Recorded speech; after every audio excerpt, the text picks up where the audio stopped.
వీడి మదరు పాపము ఇక్కడ ఈ టెంపుల్ దగ్గరే దానికి వాళ్ళ మదర్కి యాక్సిడెంట్ అయితే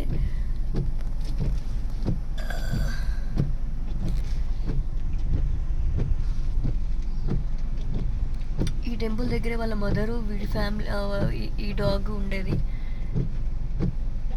సడన్గా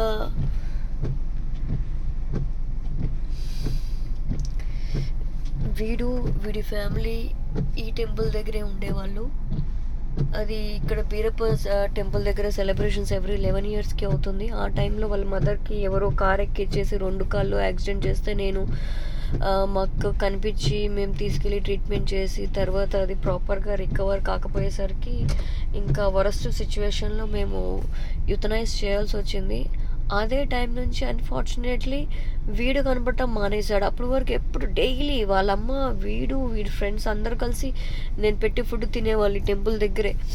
ఎప్పుడైతే ఈ టెంపుల్కి రోజు సెలబ్రేషన్స్ ఉన్నాయో దాని ముందు ప్రిపరేషన్స్ అన్నీ చేస్తూ మొత్తం క్లీనింగ్ చేస్తూ టెంపుల్ డెవలప్ చేస్తున్న టైంలో ఈ హంగామాలో పాపం వీళ్ళ మదర్కి యాక్సిడెంట్ చేశారు. ఎవరు చేశారు? ఇంటెన్షనల్గా చేశారు, అన్ఇంటెన్షనల్గా జరిగింది యాక్సిడెంట్. ట్రీట్మెంట్ చేసాము, రికవర్ అవుతుంది అనుకున్నా రికవర్ అవ్వకుండా ఇంకా డీటీరియరేట్ అవుతుంది దాని కండిషన్. ఎట్లా అయిపోయిందంటే ఫుడ్ తినడం కంప్లీట్గా మానేసి సెలైన్స్ మీద ఉండే సిచ్యువేషన్ వచ్చింది. అండ్ డాక్టర్ని కన్సల్ట్ చేస్తే కంప్లీట్గా కిడ్నీస్ లివర్స్ అన్నీ ఫెయిల్యూర్ అయ్యి ఓన్లీ మిరకిల్తోనే అది బతకాలమ్మా అని చెప్పి యూథనైజ్ చేయాలి అని రికమెండ్ చేస్తే యూథనైజ్ చేసుకున్నాము. అప్పటి నుంచి నాకు చాలా సింపతి ఎక్కువగా ఉంది. Excuse me. వాడి మదర్లెస్ సన్ అయిపోయాడని చెప్పి నాకు కన్సర్న్ ఎక్కువగా ఉండింది. కానీ అప్పటి నుంచి వీడు నాకు కనపడటం మానేశాడు. 20 days తర్వాత మళ్ళీ ఒక 1-2 times కనిపించాడు. కానీ మళ్ళీ కనపడటం మానేశాడు.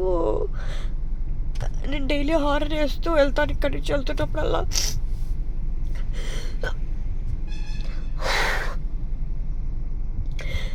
ఫుడ్ పెడదామని హారన్ వేస్తాను, ఎక్కడున్నా నా వెహికల్ సౌండ్కి వస్తాడని. కానీ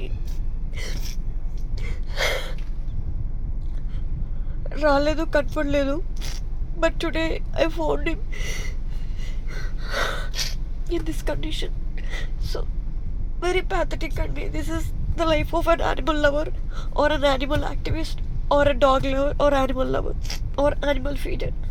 వాళ్ళ లైఫ్ ఎలా ఉంటుందంటే ప్రతిరోజు ఒక సాడ్ స్టోరీ, ప్రతిరోజు ఒకరితో ఫైట్ చేయాలి వీటిని కాపాడటం కోసం, వీటిని బతికించడం కోసం, వీటితో మంచిగా ఉండడని చెప్పడం కోసం ఎంతో కష్టపడాల్సి వస్తూ ఉంటుంది డైలీ. అండ్ వీళ్ళకి అలా ఎన్ని సాడ్ స్టోరీస్ ఉంటాయంటే it's very difficult for them to move on. I feel pity for my own self.